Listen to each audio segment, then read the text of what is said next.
안녕하세요. 야단서재에 오신 것을 환영합니다. 오늘은 소녀가 작은 옛날 이야기 하나를 준비했습니다.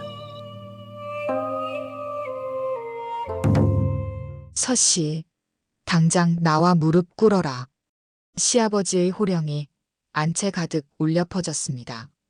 아버님, 무슨 일로 이리 호되게 꾸짖으시옵니까? 떨리는 목소리로 대답하는 며느리 서씨. 무슨 일이냐 묻는단 말이냐.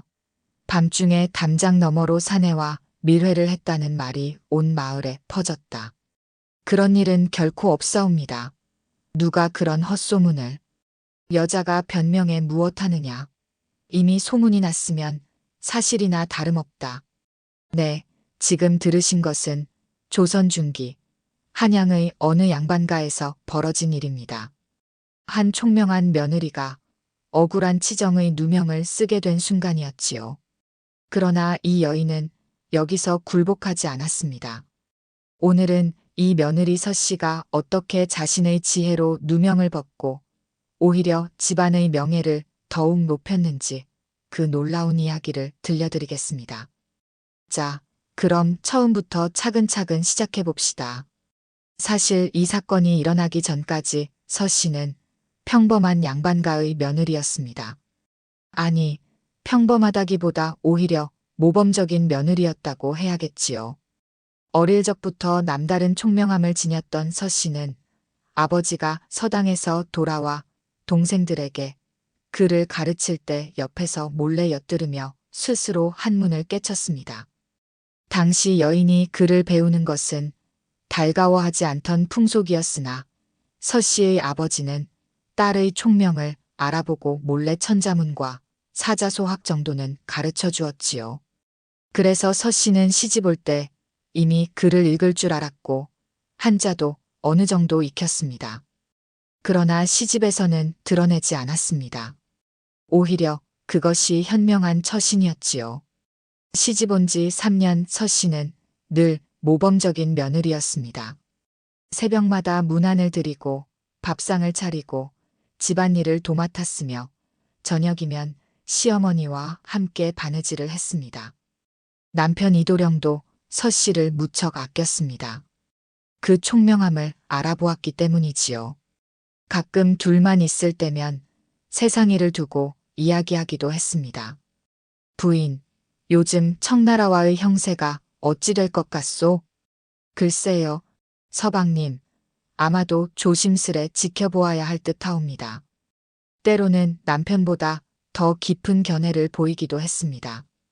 그러나 악명 높은 소문은 이웃집 김 씨의 흉악한 계략에서 비롯된 것이었습니다. 그는 서 씨 친정에서 가져온 혼수가 탐나 서 씨를 내쫓게 하고 그 틈에 집안 재산에 손을 대려 하였던 것입니다. 그는 밤중에 담장 근처에서 일부러 소란을 피우고는 하인들에게 말을 흘렸습니다. 어젯밤 이상한 소리가 들리더라.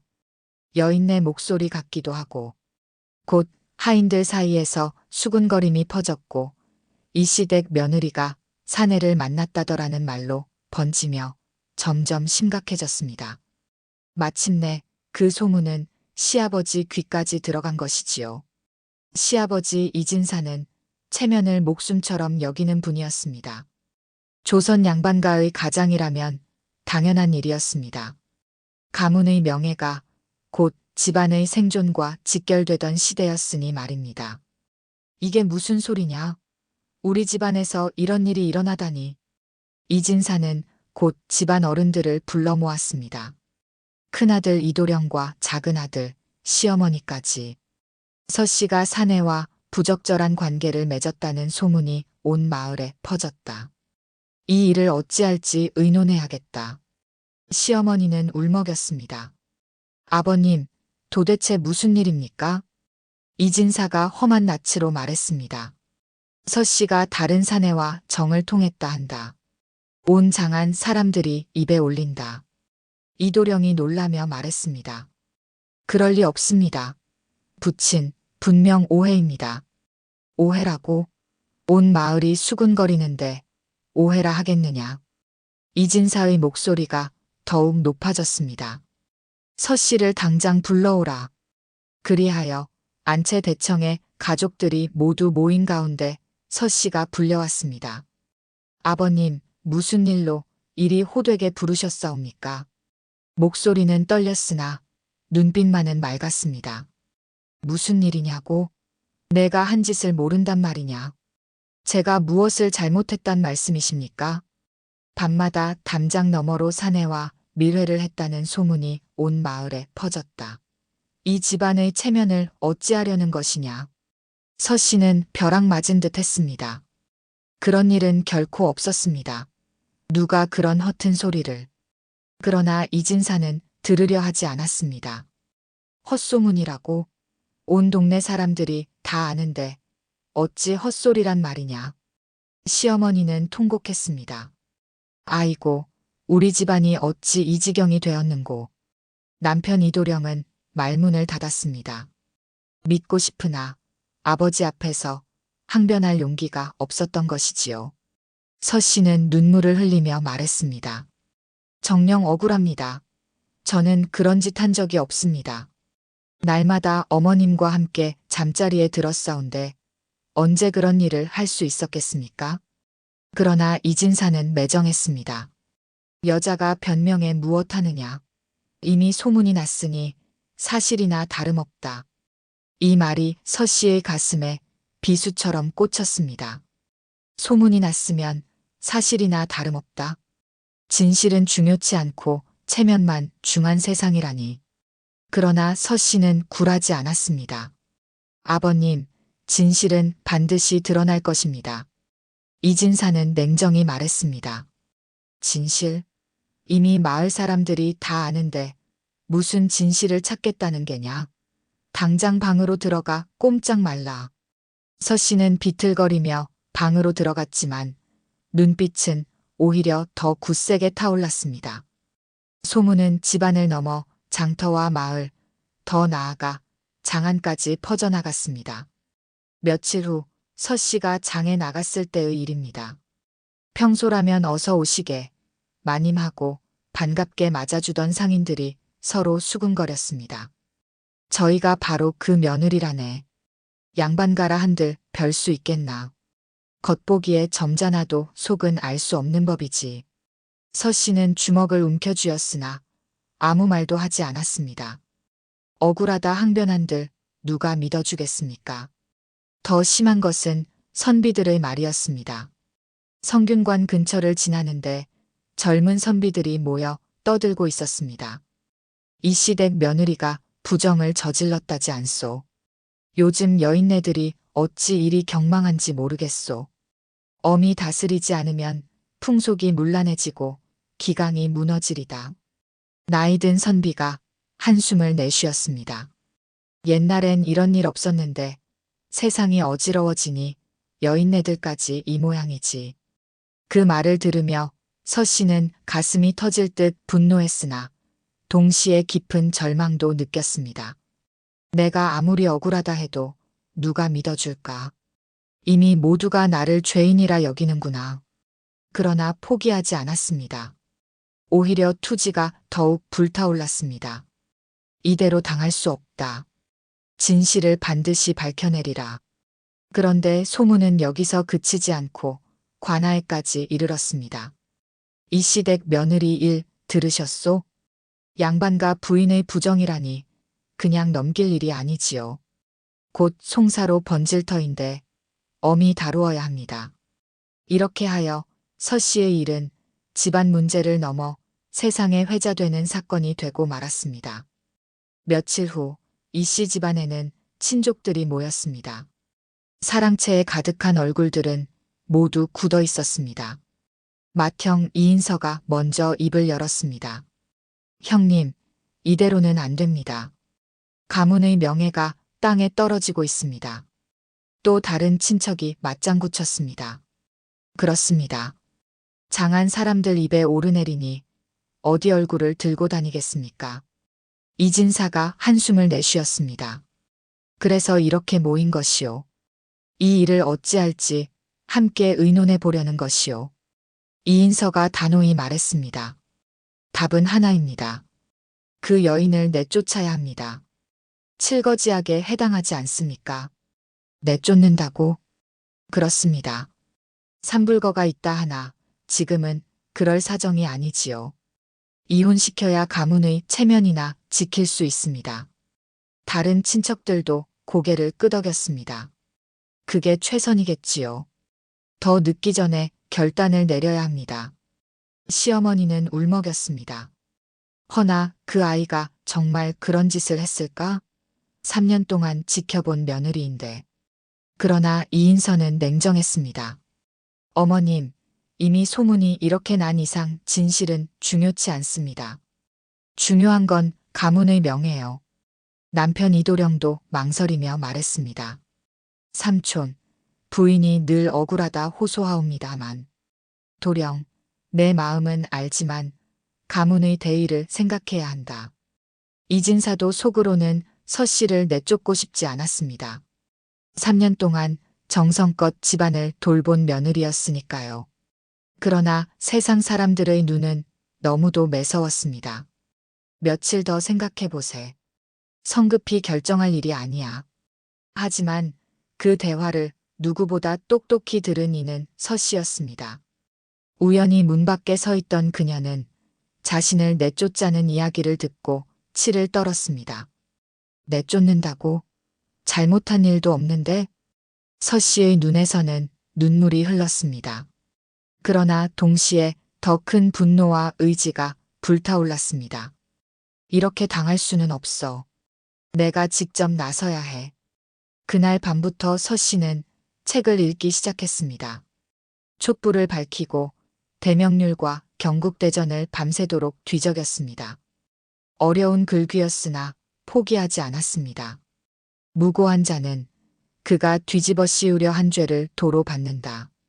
간음죄는 반드시 증거가 있어야 한다. 서 씨는 법 속에서 희망을 찾았습니다. 그뿐 아니라 논어, 맹자를 펼쳐 읽으며 생각했습니다.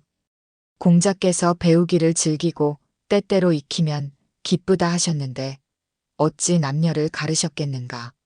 맹자께서 호연지기를 말씀하셨는데 어찌 남자에게만 해당하리요. 밤이 깊도록 책을 읽던 서 씨의 눈에는 확신의 빛이 어렸습니다. 이제는 내가 나설 차례다. 서 씨는 일주일 내내 밤잠을 설쳐가며 책을 파고들었습니다. 대명률의 복잡한 조항, 경국대전의 법령, 여러 판례들까지 여인으로서는 접하기조차 어려운 학문을 홀로 익혀 나갔습니다. 서 씨가 특히 주목한 것은 무고죄였습니다. 무고한 자는 그가 뒤집어 씌우려 한 형벌을 도로 받는다. 그 조항을 읽는 순간 서 씨의 눈빛이 번뜩였습니다. 바로 이것이다. 나를 모함한 자야말로 그 죄를 받아야 한다. 또한 법에서는 증거를 무엇보다 중히 여긴다는 사실도 깨달았습니다. 내가 부정을 저질렀다는 증거가 어디 있단 말인가? 누구도 직접 본 자가 없지 않은가? 서 씨는 경전도 다시 펼쳤습니다. 공자께서 배우고 익히는 것을 기쁨이라 하셨는데 거기에 남녀의 구분이 있었던가? 맹자께서 호연지기를 말씀하셨는데 어찌 사내만의 기운이겠는가? 그는 점점 자신감을 얻게 되었습니다. 자신에게도 학문을 할 권리가 있고 진실을 말할 권리가 있다는 확신이 선 것이지요. 마침내 결단을 내린 서 씨는 새벽녘 시아버지 앞에 무릎을 꿇었습니다. 아버님, 소녀가 간청드릴 말씀이 있사옵니다. 또 무슨 말이냐? 부디 저를 관아에 보내주십시오. 제가 제 스스로 결백을 증명하겠사옵니다. 이진사는 눈이 휘둥그레졌습니다. 관아에? 여인이 직접 나서겠다고? 시어머니도 놀라서 말렸습니다. 아이고, 그런 말은 함부로 하지 말아라. 여인이 관아에 나서면 수치만 더할 터인데. 그러나 서 씨의 목소리는 담대했습니다. 어머님, 진실은 반드시 드러납니다. 더는 억울하게 눌려있을 수는 없습니다. 그 말에 온 가족이 놀랐습니다. 언제나 순종적이던 서 씨의 눈빛이 이처럼 굳세었으니 말입니다. 이진사는 잠시 말없이 서 씨를 바라보다가 무겁게 입을 열었습니다. 정녕 그럴 자신이 있느냐? 예, 분명 있습니다. 좋다. 마지막 기회를 주마. 허나 실패하면 다시는 변명할 수 없을 줄 알 거라. 감사하옵니다, 아버님. 서 씨의 눈에는 두려움보다 희망이 빛났습니다. 이제 억울함을 풀 기회가 온 것입니다. 며칠 후 관청 마당에 사람들이 구름처럼 모여들었습니다. 여인이 직접 나와 결백을 밝히겠다지. 호기심과 비웃음이 뒤섞인 눈빛이 가득했습니다. 관찰사가 위엄있게 부르짖었습니다. 이씨댁 며느리 서 씨, 앞으로 나오라. 서 씨는 떨림을 숨기고 앞으로 나와 깊이 절했습니다. 소녀 서 씨, 관찰사 대감 앞에 나왔사옵니다. 한 나이 든 선비가 코웃음을 쳤습니다. 여인이 무슨 법을 안다고 나서느냐. 그저 울고불고 사죄나 구할 것이지. 여러 선비들도 수군거렸습니다. 여자가 나선들 무슨 소용이 있겠소. 차라리 조용히 죄를 인정하고 용서를 구하는 게 낫지. 그러나 서 씨의 첫마디가 좌중을 뒤흔들었습니다. 법이 어찌 남녀를 가르겠습니까? 그 소리에 마당이 술렁였습니다. 여인의 입에서 이런 당당한 말이 나오다니 누구도 상상하지 못했기 때문입니다. 관찰사가 눈빛을 빛내며 말했습니다. 계속 말해보라. 서 씨가 고개를 들고 차분히 말했습니다. 대명률에 이르길 무고한 자는 그가 씌우려 한 죄를 스스로 받는다 하였습니다. 그렇다면 먼저 밝혀야 할 것은 제가 과연 부정을 저질렀느냐 하는 것이 아니겠습니까? 한 관리가 물었습니다. 그렇다면 자네는 결백하다는 것이오? 그렇습니다. 증거로 밝히겠사옵니다. 그리고는 조목조목 따져나갔습니다. 첫째, 제가 부정을 저질렀다 한다면 그 상대가 누구입니까? 이름조차 댈 수 없지 않습니까? 둘째, 언제 그런 일이 있었다 합니까? 저는 날마다 시어머니와 함께 침소에 들었사온데 어찌 그럴 겨를이 있겠습니까? 셋째, 어디서 그런 일이 있었다 합니까? 우리 집 담장은 높고 대문은 밤이면 굳게 잠깁니다. 사내가 드나들 틈이 없습니다. 관리들이 서로 눈짓을 나누었습니다. 서 씨의 말이 일리가 있었던 것입니다. 서 씨는 목소리를 높였습니다. 넷째, 가장 중요한 것은 이 헛소문을 처음 퍼뜨린 자가 누구냐는 것입니다. 바로 옆집 김 씨입니다. 관찰사가 명했습니다. 김 씨와 이 씨 집 하인들을 불러오라. 잠시 후 끌려온 김 씨의 얼굴은 창백했습니다. 김 씨, 내가 이 소문을 퍼뜨렸다 한다. 사실이냐? 김 씨는 당황하며 손살에 쳤습니다. 그런 일 없사옵니다. 그러나 하인들이 차례로 증언했습니다. 며칠 전 김 씨가 저희에게 어젯밤에 이상한 소리를 들었다고 먼저 말했습니다. 맞습니다. 김 씨가 처음 흘린 말이었습니다. 그때부터 소문이 번진 것이옵니다. 관찰사가 호통쳤습니다. 김 씨, 어찌 변명하겠느냐. 결국 김 씨는 무릎을 꿇고 고백했습니다. 탐심에 눈이 멀어 이 씨 댁 재산을 노리고 며느리를 내쫓으려 거짓 소문을 내었습니다. 용서해 주십시오. 순간 관청은 술렁이며 웅성거렸습니다. 진실이 마침내 드러난 것입니다. 김 씨의 자백으로 모든 진상이 드러났습니다. 그는 평소 서 씨 댁 재산을 탐내어 특히 친정에서 가져온 혼수를 노리고 악독한 계책을 꾸몄던 것이었습니다. 관찰사가 준엄히 말했습니다. 김 씨, 너의 죄는 무고라. 대명률에 의거하여 엄히 다스리겠다. 그리하여 서 씨를 향해 고개를 돌리며 덧붙였습니다. 서 씨, 그대의 결백이 분명히 밝혀졌도다. 참으로 억울한 일을 당했구나. 서 씨는 고개를 숙여 절했습니다. 관찰사님의 현명한 재판에 깊이 감사드리옵니다. 그러나 관찰사는 거기서 그치지 않았습니다. 여인네 몸으로 법전을 읽고 논리정연하게 스스로 결백을 증명하다니 이는 사내들조차 쉽게 하지 못할 일이다. 주변에 있던 선비들도 감탄을 금치 못했습니다. 참으로 그러합니다. 여인 중에도 이런 군자가 있구나.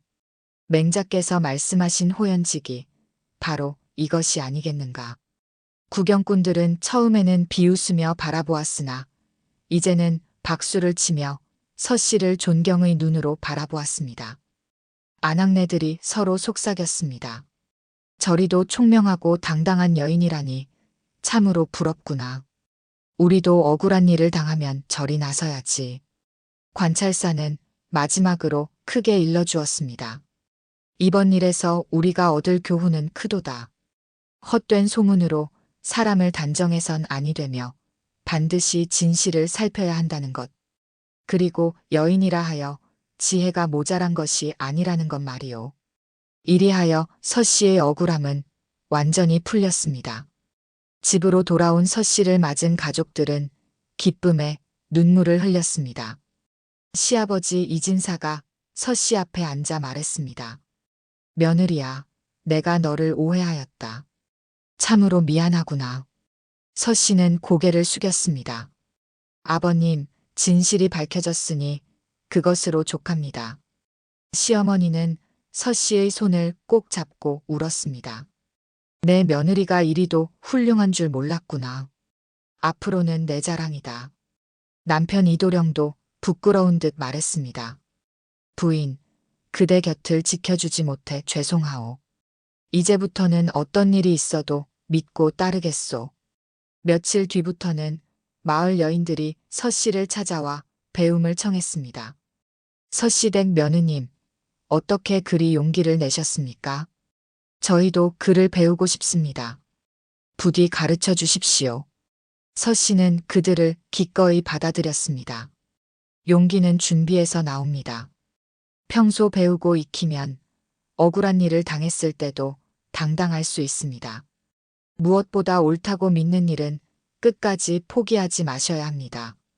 그리하여 서씨의 집은 마치 작은 학당과도 같아졌습니다. 저녁이면 아낙네들이 모여 글을 익히고 서로의 근심을 나누었습니다. 마을 사람들의 눈빛도 달라졌습니다. 이씨댁 며느리 참으로 장하다더라. 저런이가 바로 현숙한 부인이지. 우리 집 딸도 저처럼 기르리라. 서씨의 이름은 다른 고을에도 퍼져 혼담을 의논하는 집안에서는 우리도 서씨 같은 며느리를 얻고 싶다 말할 정도였습니다. 무엇보다 달라진 것은 서씨 자신이었습니다. 예전에는 비록 총명했으되 조용히 살던 여인이었지만 이 일을 겪으며 당당히 목소리를 내고 다른 일을 돕는 대회도 나서게 되었던 것입니다. 서씨는 자주 이렇게 말하곤 했습니다. 진실은 반드시 드러납니다. 그러나 가만히 기다려서는 아니 되지요. 스스로 배우고 준비해야 떳떳이 맞설 수 있습니다. 이야기 즐거우셨나요? 다음엔 또 다른 이야기를 들려드릴게요. 구독과 좋아요 잊지 마세요.